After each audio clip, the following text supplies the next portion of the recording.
It's just Bruce, he don't bite. Hello. Hey folks, welcome to my kitchen today. Today, as the title says, we're going to be making smash burgers. And all you're going to need is, I got a pound of ground beef and I got some burger buns. And of course, a cheesier choice. I mean, you can't go wrong. It's a dreary day outside. It's a Sunday. My wife's working, so it's just me and the pups hanging out here at home. I got all my work done and I'm hungry. And I'm like, oh, what can I make? And I remember the smash burgers, which I love smash burgers. Now, the thing about smash burgers, if you don't know what they are, they're two little patties, the double cheeseburger, two little patties. They're smashed on the grill. And anybody that knows how to cook in a restaurant, they say, oh, don't ever, ever, ever smash a burger, whether it's on the flat grill at a restaurant, a broiler, an outside grill. And they're right. You should never smash a burger while it's on the grill cooking. But this technique I'm going to show you today is a little bit different, and it's supposed to be smashed. So we're going to get into it right now, and it's going to be yummy, and I hope you enjoy it. Try it at home. Let me know what you think. Here we go.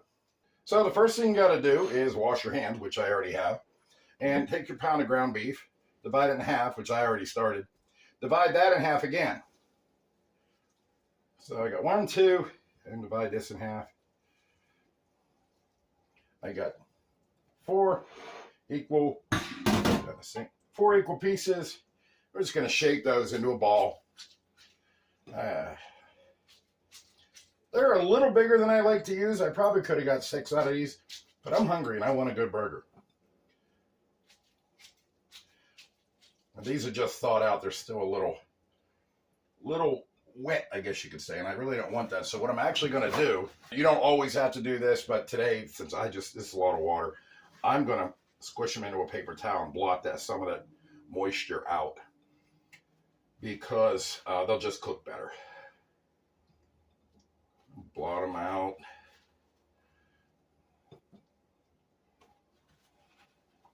And these are ready to go.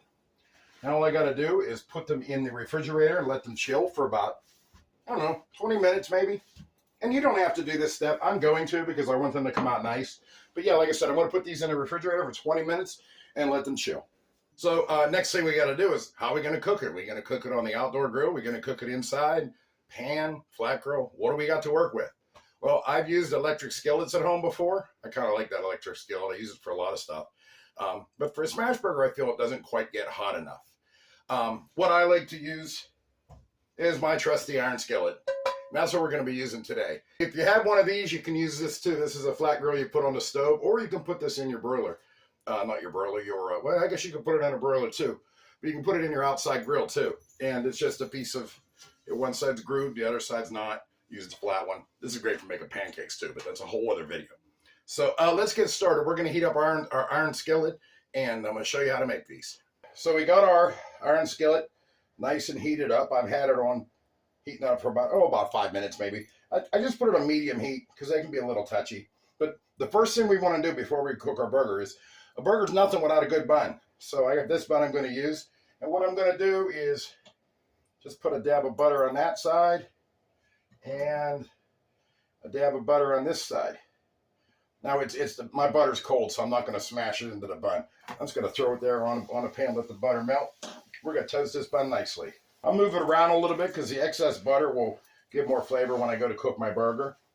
I might have used a little too much butter, but you can never have enough butter in my house. And we see that's toasted nice. It's got a little crust on it. That's perfect. We're going to set that aside and start our burger. All right, we pulled the ground beef out of the refrigerator. It's been in there for about, I'd say 20 minutes. And it's drier than it was. Now we're going to go ahead. I'm only going to cook 2 of these for myself. The last 2 I'm going to make for my wife later tonight.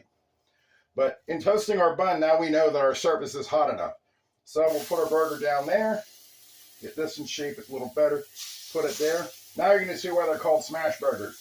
You need a flat spatula. I don't have one that doesn't have holes in it, so you can laugh at this one. Yes, I know it says Star Wars on it.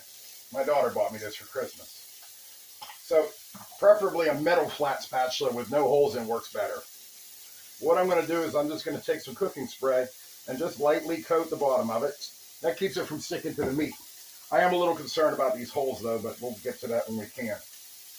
And we're just going to smash them. Make it quickly, as thin as you can. See what, that shouldn't have happened. But if you have the correct spatula, it won't happen. But we'll just scrape it off and put it on top. I'm sure it'll be no worse for the wear. And just when you think you got it thin enough, squish it some more. Let me show you another way to do this. If you don't want to use your fingers, you can grab a mallet or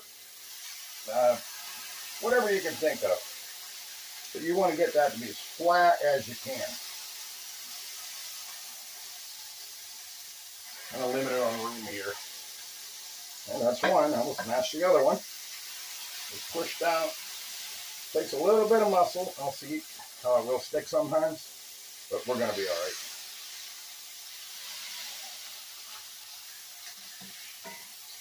Like I said, if the spatula didn't have holes in it, this stuff wouldn't be here, but that's okay because we can put that right back on top and it won't hurt nothing. I know it's kind of messy. It is what it is. You want these to be as flat as you can get them. I'm not talking a ½ inch thick. 1/4 inch is perfect if you can get it. That's going to be about good for that. Turn up my heat to high now. And of course we got to season them. And what I have today to use is some steak seasoning. It's Montreal steak seasoning, I think it is. It came in a big container. That's why I have a little thing. And my own special brand right here. Yeah, I got my own special brand. Chef Bruce's JCT seasoning. It's for anything. It's a few spices. It's like if I had to compare it to something, it'd be kind of like a Creole seasoning, but it's not real hot. We're going to do. Now, if you don't have this, you probably don't, because I don't sell it anymore. I sold out of everything I made. You can use just salt and pepper, Lowry seasoned salt. You don't have steak seasoning, salt and pepper works just fine. Now we're going to let that cook. Okay, it's been a couple minutes, and you can see the liquid is starting to pop up through the top, and the edges are getting nice and brown. That's how you know when it's time to flip these burgers. Flipping them can be a little difficult because, hold on, I need a hot bit. Flipping these can be a little difficult. You got to get underneath it and scrape as you go. One single flip usually doesn't do it. And when it's loose, give it a flip. Now see, it's got a nice char on this side. That's what we're looking for. Let's try and do the other one. Luckily, these aren't sticking. That's another thing I like about the iron skillet. If you keep it seasoned, when you go to do this, it's almost like having a non-stick pan. So we're going to let that cook for another few minutes. Add some more seasoning. Some people like to put their seasoning in the meat whenever they're making their burgers before they cook them. And that's perfectly fine. A little more JCT seasoning here. See, in case you missed it the first time. Look at that good looking guy there. You're right. Anyway, we're going to let that cook for a few more minutes and then we're going to pick a cheese. I want to point out, notice after I flipped it, I did not squish it again. That's when you don't want to squish it. If you squish it then, all your juices are going to come out of it. You get one squish when you first put it in the pan. After that, don't squish it anymore. And you should. It's been a couple minutes. These are just about ready to get cheese. It wasn't a squish, that was a tap, just saying. The cheese I'm using today is just a simple white American. I didn't have anything fancy laying around the house, so we're going to use a white American. Going to melt my cheese now. If I wanted to cover that, I would. I usually have a pot lid that I put on top of there to melt my cheese, but right now I don't know where it's at, so we're going to skip that for the day. Okay, I can kill my heat now. Look at those burgers. That's going to be so good. I made them a little bigger than I probably should have, but I'm hungry today, so that's okay. Where's my hot mitt? It's funny, this kitchen is only 6 by 8. It's a very small kitchen, and I still managed to lose things right in front of me. So I got my bun here that we've already toasted, and we're going to try to, well, we're going to try. Lift up our burger. There we go. Which is the bottom. Got to put it on the bottom. Put that on my bun. Delicious. Here's the second one. Oh, little sliding. Put that on there. Now we're going to add some Thousand Island dressing to it, which I forgot to pull out. So there was no Thousand Island dressing in the refrigerator. So I grabbed a bunch of stuff here. I'm going to have to make my own sauce because I got to have some sauce on that burger. So what I grabbed is we're going to put some mayonnaise in here as a base. I like to use Duke's mayonnaise. Put about that much there. Set that aside. A little bit of relish. I imagine, just for flavoring, I would imagine you could probably use pickle juice if you don't like relish. I'm going to throw a little ketchup in there. As you can see, I'm making this on the fly, so I don't know what my ratios are going to be. And I can always go back and taste it. I want to put some mustard in there. Just about, I don't know, it's about a teaspoon maybe. A little Worcestershire sauce. There's a good question. Who knows how to say the W word correctly? I hear it all different ways. Just a splash. Little paprika. I like putting smoked paprika in my burgers or any other thing that I make. Of course, it's not open. There we go. Paprika, paprika, paprika. Gives a nice little smoky flavor. Just a dusting. Put a little splash of hot sauce in there. That's my taste. I like a little zing on there. Just a glug. And then, I wanted to put some steak seasoning in there too. Just a little bit of the steak seasoning that we used on the burger. And that should be good. We're going to mix that up now.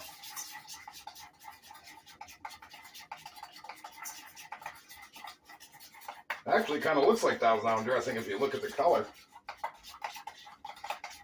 Mix, mix, mix, mix. Stir, stir, stir, stir. Combine, combine, combine. And that's what we got there. I think it's going to work. Let's give it a little taste. Oh, that's pretty good. That's pretty good. I can taste the hot sauce in there. We're going to put that on a burger now. Okay, with that little delay, it's still okay because when you make a burger, you should let it rest for 5 minutes anyway after you're done cooking it. So we've got our sauce here that we mixed up. And just going to throw it on there. I love this sauce. I should have put some on the bottom bun too. A little for you. Now, you can put lettuce and tomato, onion on this, whatever you want. I don't like those things. I'm just going to eat it like this. Close it up. That's what we got. Ta-da! And of course, here it is. Just a basic smash burger with a sauce I had to whip up real quick because my wife is on a diet and threw away all the good stuff. But I'm going to taste it now and find out. And it has been sitting for a few minutes because I had to make the sauce. So it's not very hot, but that's a good thing. Because like I said, you want to leave it rest. Oh, it's hard to hold with one hand.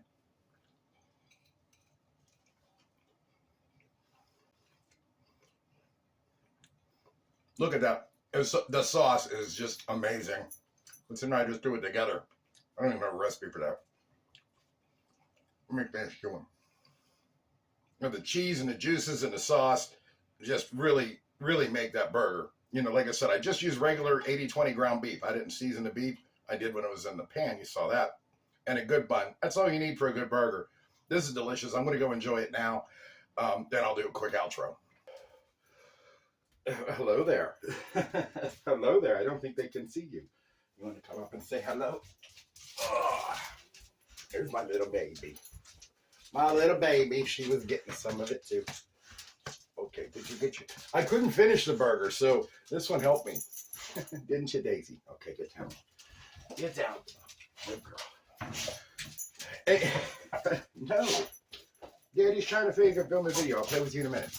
Okay, what I'm trying to say is that burger was so good. I couldn't finish it, though. It was huge. But it tasted so good. It made my day. My wife's going to love it when I make one for her when she gets home tonight. But, yeah, some people think a burger's a burger. And it is, for the most part. But there's so many ways to cook it. That's one of them. It's funny because now my glasses are all covered with the spatter from making the burger. I had to clean the lens off the camera, too. Same thing. So now I get to clean this mess up. Which is why I prefer cooking burgers outside. But anyway, thanks for watching. I'll catch you later. Leave a comment, suggestion what to cook next. And I'll talk to you later. Bye. It's just Bruce. He don't bite. Hello.